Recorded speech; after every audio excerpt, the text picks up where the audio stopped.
오늘 우리가 6개월에 걸쳐서 매주 토요일마다 모여 함께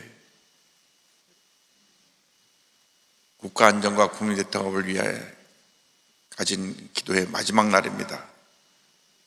하나님께서 우리 기도를 들으시고 우리 대한민국에 새로운 지도자를 세워주실 때 하나님을 두려워하고 국민들을 겸손히 섬길 수 있는 그러한 지도자를 세워줄 줄로 믿습니다. 기도하는 백성은 망하지 않습니다. 우리가 기도하면 어떤 문제와 어려움이 다가와도 결국은 우리가 승리합니다. 왜냐하면 세상 끝날까지 우리 주님이 함께 하시기 때문입니다. 마태복음 28장 20절에 있는 이 귀한 말씀을 가지고 세상 끝날까지 함께 하시는 주님, 이 같은 제목으로 함께 말씀을 나눕니다. 예수님께서 승천하시기 전에 마지막으로 제자들에게 분부하신 말씀이 있습니다. 사람이 죽기 전에 유언을 남기는데 그것은 꼭 가족들에게, 자녀들에게 마지막으로 남길 귀한 말씀을 전하고 세상을 떠나게 되는데, 예수님께서 승천하시기 전 마지막으로 간절한 주님의 소원을, 우리를 향한 분부를 주신 말씀이 마태복음 28장 18절로 20절이고 이것을 절대지상명령, 선교의 대위임이라고도 합니다. 이 절대지상명령이 마태, 마가, 누가, 요한 뒷부분하고 사도행전 첫 부분에 나오는데 대표적인 말씀이 바로 마태복음 28장 18절로 20절입니다. 주님께서 어떤 말씀 부탁하시는지 18절로 20절까지 다 같이 우리 함께 말씀을 봉독하겠습니다.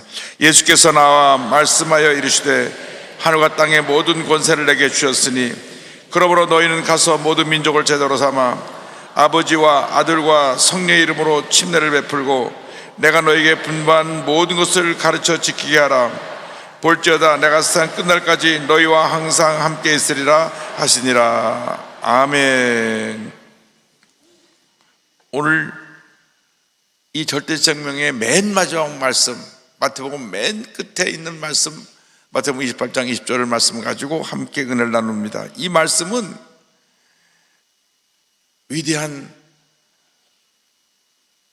아프리카 선교의 아버지였던 데이빗 리빙스턴이 한평생 붙들고 그 힘들고 어려운 아프리카 정글을 헤쳐나가며 모든 어려움을 이겨내고 아프리카 선교의 위대한 역사를 이룬 그 원흉이 된 말씀입니다. 그 당시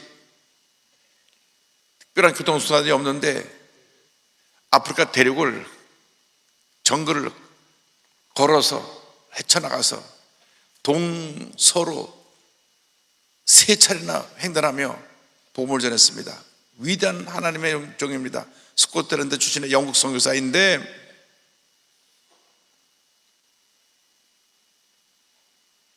지금도 아프리카 대륙을 횡단하려면 비행기를 타고 한참 가야 되는데 그것을 길도 없는데 길을 만들어 가면서 맹수와 독사들이 우글거리는 그 아프리카 정글을 좌우로 3번을 횡단합니다. 첫 번째 횡단할 때 사자에게 공격받아서 한쪽 팔이 다 뜯겨 나가가지고 결국 한쪽 팔이 있지만 거의 뜯겨 나서 불구가 된 상태로 그 아프리카 대륙을 횡단하는데 그 당시 특별한 약이나 병원이나 의사가 없었기 때문에 그가 이질에 걸려가지고 그 아프리카 한복판 공고에서 발견됐을 때는 수술 모고 기도하는 모습으로 발견되었는데 그의 나이 60입니다. 60. 젊은 나이에 주님 앞에 부름을 받았습니다. 그가 죽었을 때 아프리카 모든 사람들이 죽음을 슬퍼했습니다. 왜?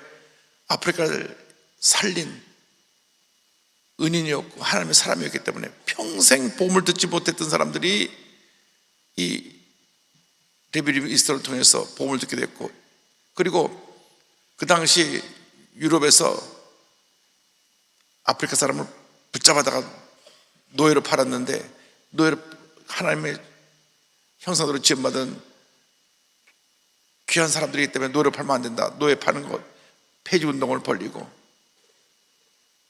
그래서 죽고 난 다음에 영국이 가장 존경하고 영국 역사에 이처럼 하나님의 큰일 하는 사람이 없다, 그래서 영국으로 시신을 모셔오려고 하니까 아프리카 사람들이 우리 아프리카의 은인인데 영국으로 보낼 수 없습니다. 서로 시신을 놓고 어디다 장례를 지내냐 많은 논의 끝에 아프리카 사람이 양보를 해서 심장은 꺼내서 아프리카에 묻고 시신은 영국으로 돌려보내기로 해가지고, 얼마나 그 아프리카 깊은 정글 속에 있었는지 그 시신을 미이라 형태로 만들어서 아프리카에서 영국까지 오는데 9개월이 걸려서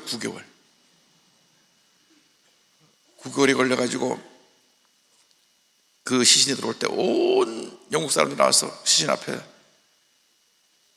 존경과 감사를 표현했습니다.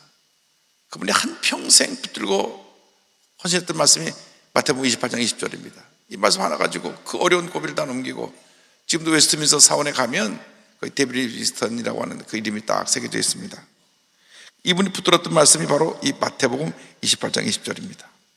그런데 이 마태복음 28장 20절이 그 출발은 이 하나님이 함께 하신 역사를 이루려면 말씀 안에 거하라. 말씀 안에 거하라. 한번 따라 하시기 바랍니다. 말씀 안에 거하라. 20절은 이렇게 시작됩니다. 내가 너에게 분만 모든 것을 가르쳐 지키게 하라. 말씀을 가르치라고 하는 것입니다. 말씀을 가르치라. 이 말씀은 영원 불변의 진리입니다. 모든 것은 다 바뀌지만 이 하나님의 말씀은 변함이 없습니다. 어제도 오늘도 영원토록 우리에게 주신 생명의 말씀, 축복의 말씀, 기적의 말씀, 진리의 말씀인 것입니다. 창세부터 계시록까지는 이 말씀을 우리가 가르쳐야 되는 것입니다.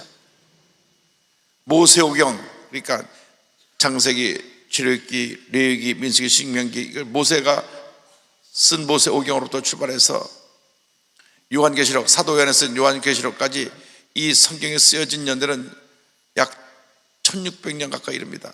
BC 1500년부터 AD 100년까지 1600년 가까이 40여 명의 각기 다른 배경을 가진 저자들이 각기 다른 환경 속에서 쓰여진 성경이 66권이 하나가 되는데 전체 내용이 다 통일되어 있습니다. 그분들이 서로 성경을 쓸 때 의논한 적도 없고 1600년 전부터 써졌는데 그거를 AD 100년쯤 돼서 사도 요한이 밤모섬에서 이 요한계시록 쓸 때 그 옛날에 쓴 분들과 교통하고 대화 나누는 게 아닙니다. 그때까지는 성경이 완성되지 않았기 때문에 이러한 성경 형태가 이제 AD 391년 칼타고 회의쯤 돼서 형성이 되는데, 그러니까 그 성경에는 40여 명의 저자들이 어떤 분은 왕의 위치에 있었고 어떤 분은 제사장의 위치에 있었고 어떤 분은 목자였고 어떤 분은 학자였고 전혀 다른 배경을 가진 분들이 성경을 썼는데 전체 내용이 다 통일되고, 이 통일된 주제가 뭐냐? 예수님이 우리의 구세주가 되신다는 것입니다. 구약은 우리에게 구세주로 오실 예수님에 대해서 기록한 것이고, 신약은 이 땅에 구세주로 오신 예수님과 그리고 다시 오실 예수님에 대한 기록이 성경에 기록되어 있습니다. 그래서 이 창세부터 계시록까지는 하나님의 말씀입니다. 이 말씀을 가르치고 말씀을 지켜 행하게 해야 되는 것입니다. 말씀을 가르치고 지키게 해야 됩니다. 요한복음 14장 15절에 너희가 나를 사랑하면 나의 계명을 지키리라 성경은 말씀합니다. 하나님의 말씀을 사랑하는 것이 하나님을 사랑하는 것이고 예수님을 사랑하는 것입니다. 말씀대로 살면 모든 문제가 다 해결됩니다. 문제는 말씀대로 살지 않기 때문에 문제가 많은 것입니다. 그래서 야고보 사도가 야단을 칩니다. 너희들이 믿는다 하면서도 말씀대로 살지 않는 거, 이거 문제다. 그래서 야고보서 2장 17절에 이와 같이 행함이 없는 믿음은 그 자체가 죽은 것이라 이렇게 경고하고 있는 것입니다.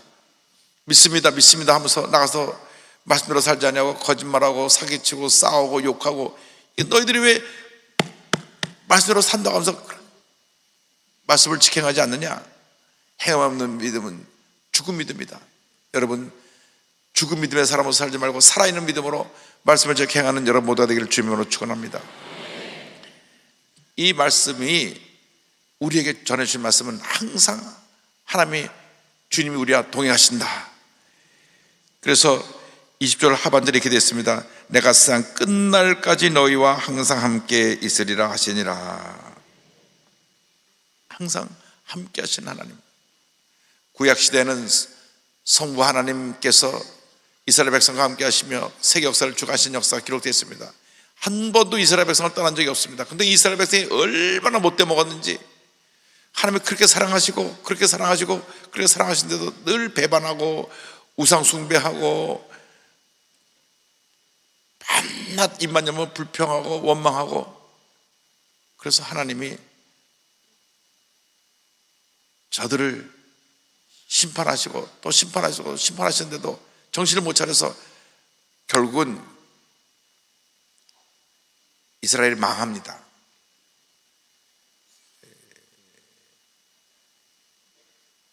주전 922년에 이스라엘이 북하고 남쪽하고 우리나라처럼 둘로 나눠지게 돼서 북왕국 이스라엘, 남왕국 유다로 바뀌게 되고, 북왕국 이스라엘의 수도는 사마리아고 남왕국 유다의 수도는 예루살렘입니다.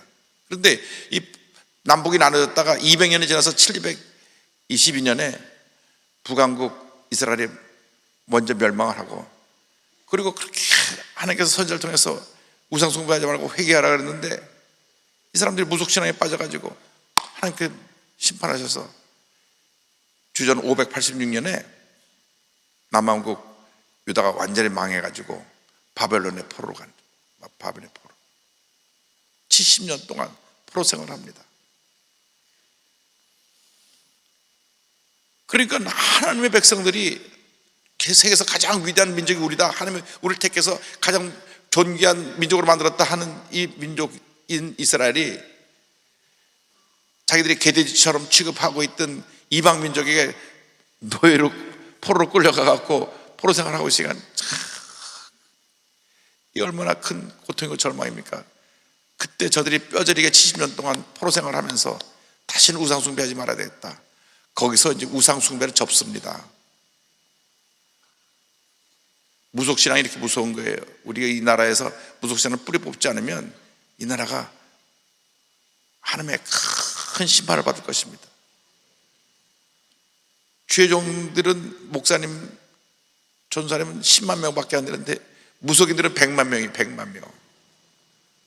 여기는 한 사람도 없겠지만 교회 다니는 사람도 점쟁이한테서 점을 친대요.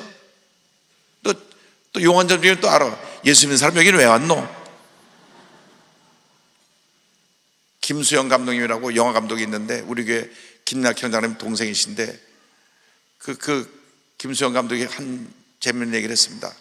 목사님, 제가 나이롱 집사였어요. 1인만 집사고 교회 그냥 건성 왔다 갔다 했는데 어느 날 친구 따라가지고 점치는 집에 갔더니 들어가려고 하니까 그 안에 있는 점쟁이가 예수 믿는 사람 여기 왜 왔어요? 젊게 안 하니까 나가버리세요. 나가세요. 교회만 왔다 갔다 해도 겁을 내더라는 거예요. 아, 그래서 점쟁이들이 제일 무서워하는 게 우리 예수 믿는 사람이구나. 근데 그 사람한테 가서 점을 쳐요?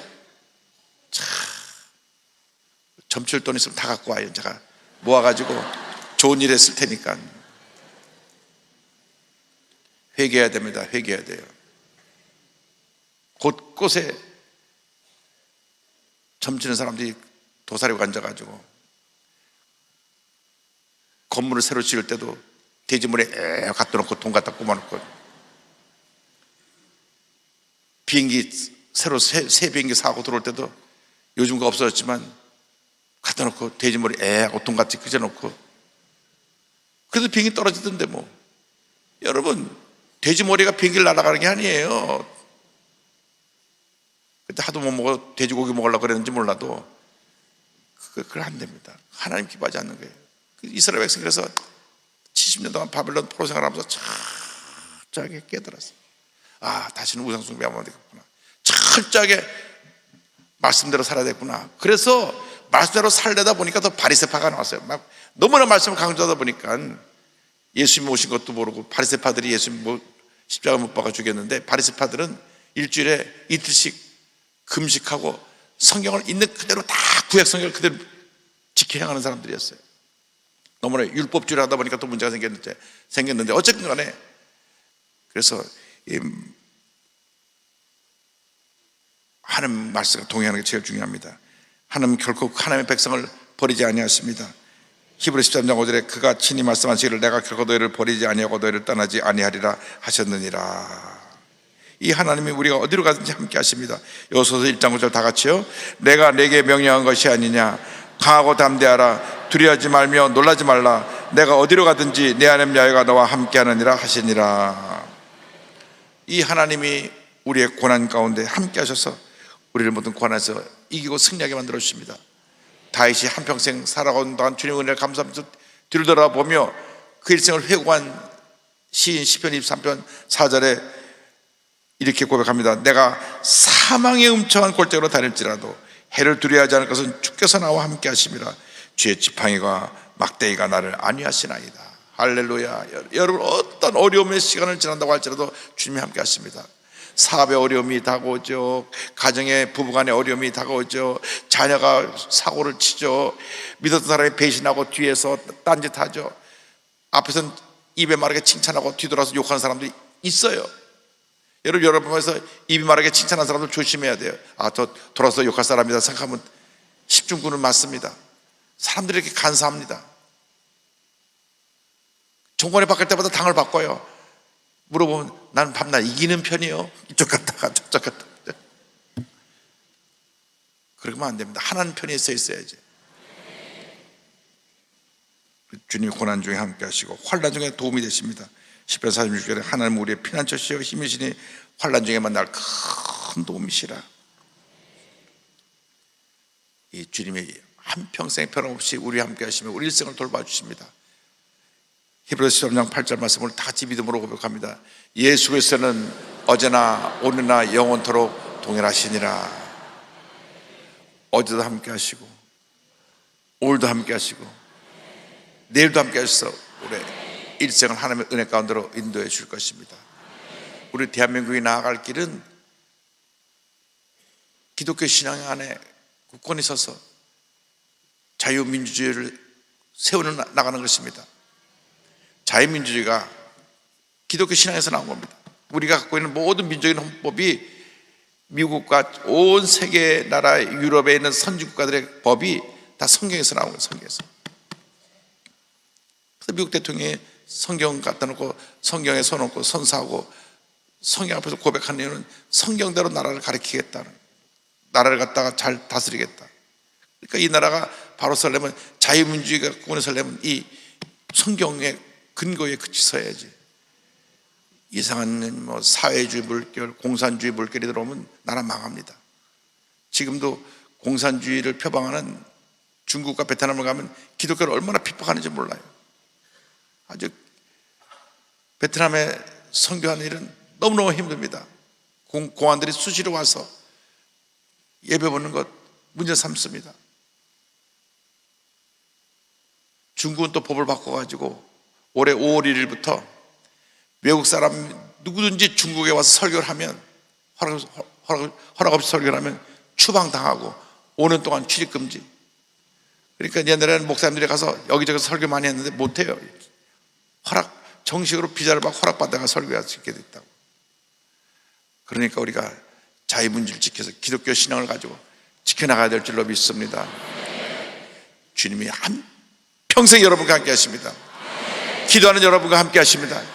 여러분, 주님 안에서 위대한 하나님의 사람이요, 승리자요, 기적의 사람이요, 축복의 사람인 것을 믿고 말씀 붙잡고 날마다 승리의 삶, 복된 삶 살아가는 여러분 되시기를 주님의 이름으로 축원합니다. 축원합니다. 축원합니다.